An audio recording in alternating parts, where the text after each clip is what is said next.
Imagine a seguinte cena: uma mulher abre a porta de seu próprio lar e se depara com uma invasão inesperada. Sem cerimônia, a sogra cruza o limiar com um olhar de desprezo e solta, sem rodeios: não latre para mim, vim visitar meu filho, não você. E o marido? Em vez de apoiar a esposa, escolhe o lado da mãe, afastando-a com um gesto para ajudar a carregar as malas. Essa é apenas uma das muitas situações que revelam um drama familiar profundo, onde o amor e o respeito são postos à prova. Era uma tarde de sexta-feira quando Ludmila Yurievna, sentada há 3 horas na estação, batia o pé impaciente no chão sujo do saguão de espera. O trem atrasava, e a ansiedade crescia a cada minuto. Ela olhava o relógio, suspirava e mudava de lugar a bolsa volumosa ao lado. Meu pobre Dmika deve estar com fome, pensava, franzindo os lábios. Essa Karina nem sabe cozinhar direito. Da última vez, vi ela fritando almôndegas que mais pareciam pão ralado do que carne. Não era uma visita qualquer. 2 meses antes, Dmitry havia se casado após apenas 6 meses de namoro, uma decisão que a mãe jamais apoiou. Mas, pela primeira vez, o filho mostrou firmeza e insistiu no casamento. Agora, Ludmila chegava com uma missão: verificar se seu menino estava feliz e, se necessário, ajustar algumas coisas. O anúncio ecoou pelos alto-falantes: atenção, passageiros. Trem 123, Volgogrado-Saratov, chega à plataforma 3. Ela agarrou a bolsa e correu em direção ao vagão, decidida a cumprir seu plano. Enquanto isso, Karina terminava de arrumar a casa com satisfação. Tudo estava impecável, o ambiente aconchegante, uma vasilha de frutas sobre a mesa, e no forno, um assado francês, o prato predileto de Dmitry. Era sexta-feira, e ela planejava uma noite especial com o marido, assistindo ao filme que ambos vinham adiando. O apartamento de 2 cômodos, alugado logo após o casamento, era pequeno, mas cheio de luz e personalidade. Karina havia colocado sua alma na decoração: cortinas cuidadosamente escolhidas, almofadas decorativas no sofá, quadros nas paredes. Nada daquele excesso de porcelanas e móveis pesados que dominavam a casa da mãe de Dmitry. Ali, o espaço respirava modernidade e simplicidade. O telefone tocou. Oi, amor, disse Dmitry, com uma tensão incomum na voz. Oi, você chega logo? Preparei seu prato favorito. Ele hesitou. Olha, aconteceu uma coisa. Minha mãe chegou sem avisar. Estou indo buscá-la na estação e vou trazê-la para casa. Karina congelou. A sogra? Em sua casa? Na sexta-noite? E sem nenhum aviso prévio? Por que você não me falou antes? Tentou manter a calma. Ela mesma não avisou, ligou direto do trem dizendo que queria fazer uma surpresa. Surpresa conseguida, pensou Karina, mas respondeu apenas: tudo bem, vou esperar vocês. Após desligar, ela olhou ao redor com nervosismo. De repente, tudo parecia fora do lugar. Sabia que Ludmila encontraria qualquer pretexto para criticar. Na última visita, a sogra passou o dedo pela estante, exibindo uma poeira inexistente, e ainda fez questão de menosprezar desde os quadros: isso vocês chamam de arte? Até os panos de prato, eu tenho uns iguais a esses, para lavar o chão. Karina respirou fundo. São só 2 dias, tentou se convencer. Eu aguento. Quando a campainha tocou, ela alisou o cabelo e forçou um sorriso. Boa noite, Ludmila Yurievna, cumprimentou, abrindo a porta. Diante dela, uma mulher baixa, robusta, com cabelos ruivos em um penteado exagerado. Ao lado, Dmitry, visivelmente constrangido, segurava uma mala enorme. Olá, Karina, respondeu a sogra, secamente, escaneando-a de cima a baixo. Dima, leve minhas coisas para o quarto maior. O maior? Repetiu Karina. Mas esse é o nosso quarto. Ludmila ignorou a observação e entrou, como se fosse a dona do lugar. Foi então que Tobik, o pequeno terrier resgatado há 1 mês, começou a latir animadamente. Tire esse bicho daqui, ordenou a sogra, recuando. Sou alérgica. Desculpe, mas a senhora nunca teve alergia a cachorros, rebateu Karina, surpresa. Quando estivemos na sua casa em abril, a senhora até acariciou o labrador do vizinho. Não venha me dizer do que sou ou não alérgica, elevou a voz Ludmila. Dima, fale com sua esposa para remover esse animal. Tobik continuava a latir, sentindo a tensão no ar. Karina, talvez você possa colocá-lo na cozinha, sugeriu Dmitri, incerto. Ele só está nervoso com pessoas novas, explicou Karina, pegando o cachorro no colo. Já vai se acalmar. Foi então que a sogra soltou a frase que ecoaria na memória de Karina: não latre para mim. Eu vim ver meu filho, não você. Karina ficou paralisada, incrédula. Virou-se para o marido, esperando ao menos um gesto de solidariedade. Mas Dmitri apenas baixou os olhos, culpado. Ludmila Yurievna, está é a minha casa, disse Karina, firme, embora em tom baixo. E peço que me respeite, assim como ao nosso animal de estimação. Sua casa, riu a sogra, com teatralidade. Dima, você ouve isso? Meu filho trabalha o dia todo para pagar por este apartamento, e ela diz que é dela. Mãe, nós dois trabalhamos, tentou Dmitri, mas foi interrompido. Você me explica tudo depois, filho. Agora, leve minhas malas. Estou exausta da viagem. Dmitri lançou um olhar apologético à esposa e esticou a mão para pegar a bagagem. Mas Karina não se moveu. Pelo contrário, posicionou-se entre ele e a porta. Dima, precisamos conversar. Agora, disse ela, em voz baixa, mas decidida. Depois vocês conversam, interveio a sogra. Meu menino, estou tão cansada. Mãe, espere só um minuto, pediu Dmitri, olhando para Karina com indecisão. Ela o puxou para um canto. Entendo que sua mãe chegou sem avisar, e estou disposta a recebê-la. Mas ela não vai dormir no nosso quarto, e não vou tolerar esse tipo de tratamento, sussurrou, contida. Ela só está cansada da viagem, murmurou Dmitri. Amanhã as coisas se ajeitam. Dima, chamou a sogra, impaciente. Vou esperar muito. De repente, Dmitri endireitou-se, para surpresa de Karina, empurrou-a levemente para o lado, correndo para atender a mãe. Ela não podia acreditar. O homem que jamais havia sido grosseiro com ela acabará de afastá-la fisicamente para agradar Ludmila. Uma onda de raiva e magoa tomou conta dela. A sogra sorriu, triunfante, e seguiu atrás do filho. Mas Karina bloqueou seu caminho. A senhora não vai a lugar nenhum, declarou, firme. Os dois saem agora. Como ousa, engasgou-se Ludmila, indignada. Dmitri voltou, confuso. Karina, não começa assim, pediu, exausto. Vamos discutir isso com calma. Não há o que discutir, cortou ela. Você me empurrou. Sua mãe me desrespeitou na minha própria casa. Tem 10 segundos para sair. Dima, você vai permitir isso? Protestou Ludmila. Ela está expulsando sua própria mãe? Diga alguma coisa. Os olhos de Dmitri saltavam entre as duas mulheres. Era visível a luta interna, o hábito de obedecer à mãe versus a consciência de que havia cruzado um limite com a esposa. Karina, o tempo acabou, disse ele, finalmente, com uma calma que soou como rendição. Mas ela já havia tomado sua decisão. Não haveria espaço para desrespeito em seu lar. E, naquela noite, Dmitri teria que escolher, ou a mulher que amava, ou a mãe que o sufocava.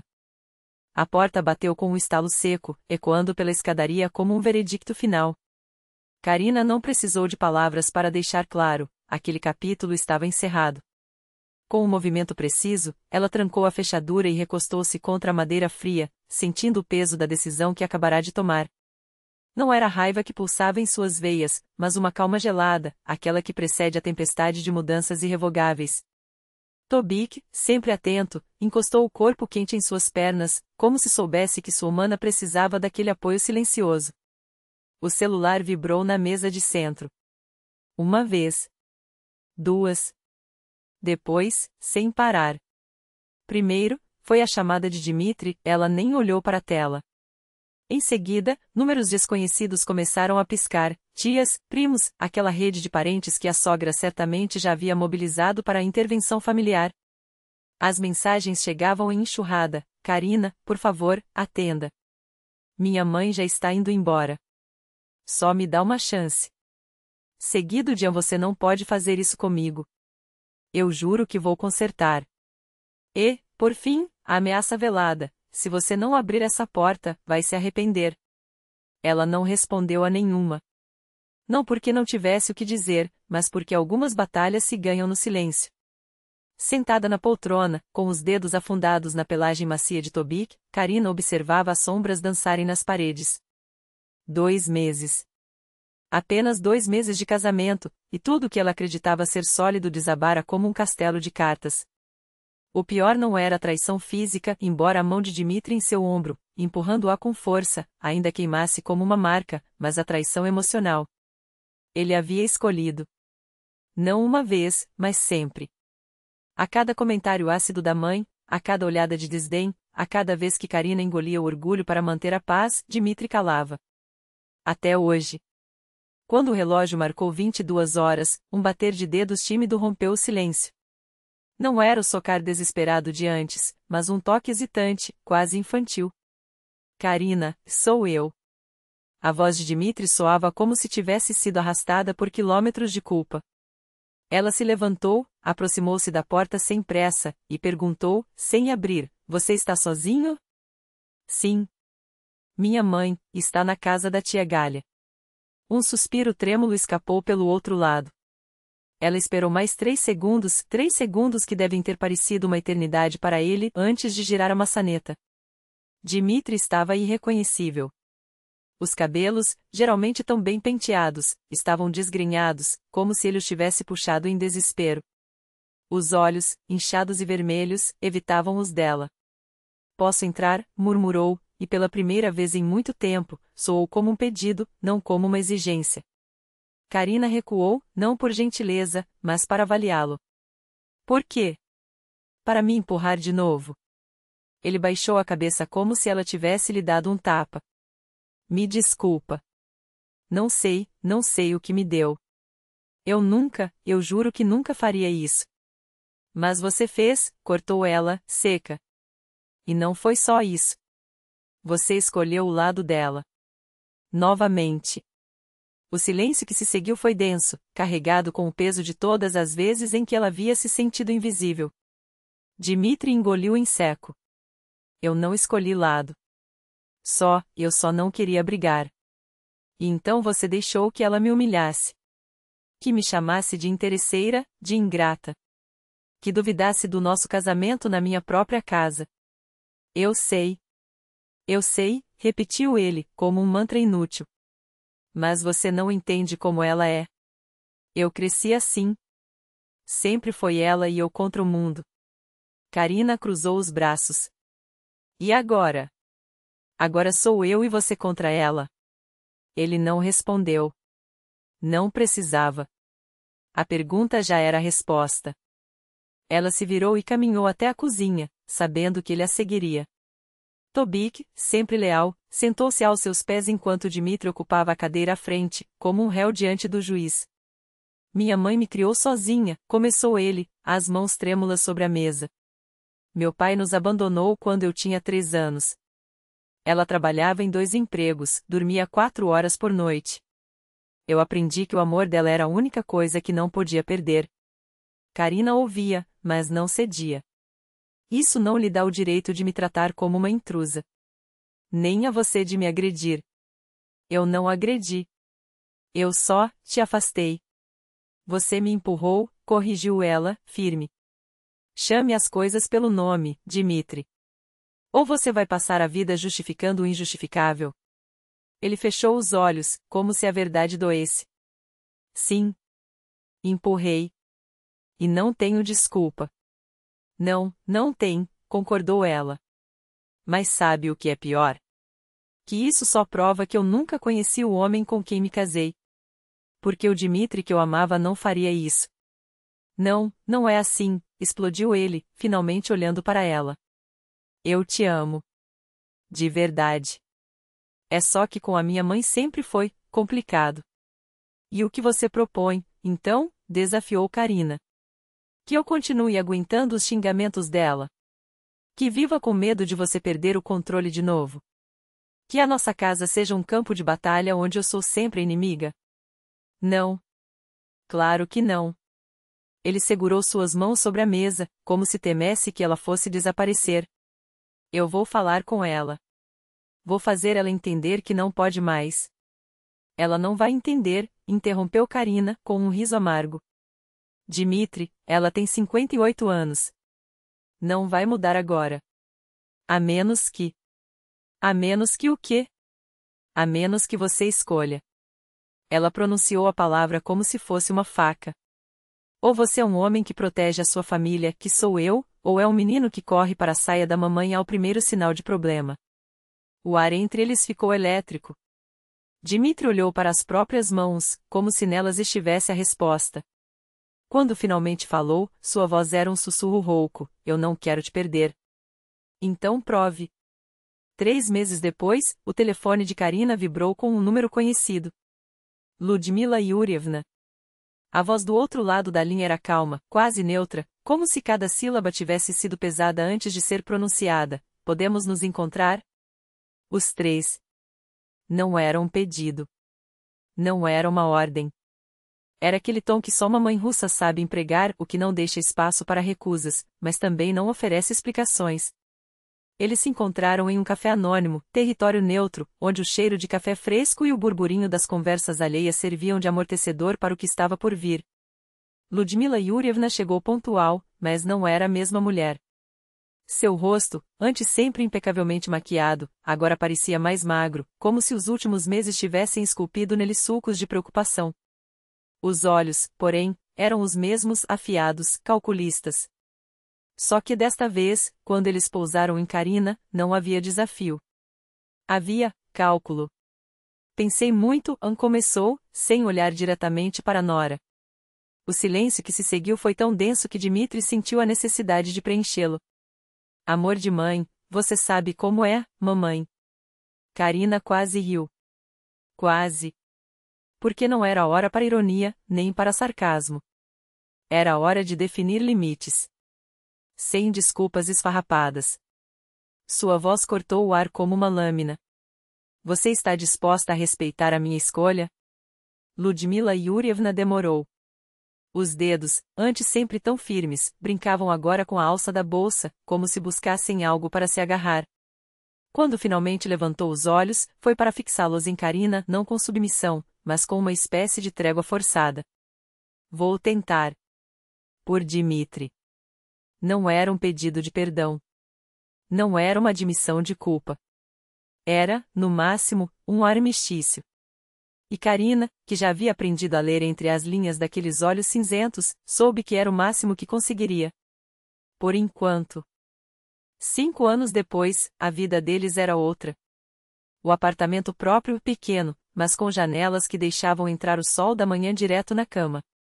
As paredes decoradas com fotos de uma menina de riso fácil e cachos rebeldes, Sofia. O cheiro de café misturado ao incenso que Karina queimava depois das aulas de yoga. A carreira de Dmitri, que havia decolado na empresa de tecnologia onde agora liderava uma equipe. E Tobik, o velho cão que, contra todas as probabilidades, ainda estava ali, roncando no canto da sala como um guardião de memórias. Ludmila Yurievna? Ela não era uma fada madrinha. Ainda solitava comentários ácidos quando achava que o jantar de Karina estava muito experimental.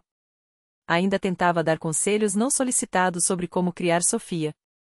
Mas agora, quando aparecia, sempre avisando antes, trazia brinquedos para a neta e até um osso premium para Tobik, como se soubesse que o cachorro era o único ser naquela casa que nunca a julgaria. Dmitri nunca mais levantou a mão para Karina. Aquela noite havia sido seu batismo de fogo. Ele entenderá, finalmente, que ser homem não era só assinar cheques ou carregar sacolas de supermercado. Era escolher.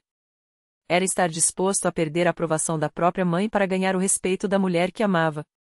Uma noite, depois que Sofia adormeceu com um livro de contos de fadas aberto na barriga, eles ficaram no balcão, um vinho tinto respirando entre eles.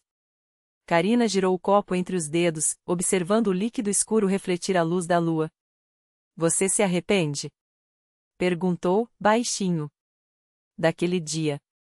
Quando eu coloquei você e sua mãe para fora. Dmitri não respondeu de imediato. Tomou um gole, deixou o sabor amargo do tanino se espalhar pela língua antes de falar. Não. Sua voz era firme, sem hesitação. Aquele foi o dia em que eu me tornei um homem de verdade. Estendeu a mão, cobrindo-a dela. Obrigado por não ter medo de me dizer a verdade. E obrigado por não ter ido embora. Karina sorriu. Porque ela sabia, aquela história poderia ter terminado de outra forma. Com portas batendo, com orgulhos feridos, com uma família que nunca existiu de verdade. Mas eles haviam escolhido diferente. E agora, ali, com a mão do marido entrelaçada à sua e o ronco suave de Tobique vindo da sala, ela entendia que haviam construído algo raro, uma família que não se curvava ao medo, mas se erguiam juntos. Como se soubesse que estavam falando dele, o velho cão se levantou com dificuldade e foi até Karina, apoiando a cabeça em seu colo. O catalisador silencioso de tudo. O cão que, sem querer, havia os forçado a enxergar o que realmente importava. E, pela primeira vez em muito tempo, ninguém precisou dizer mais nada.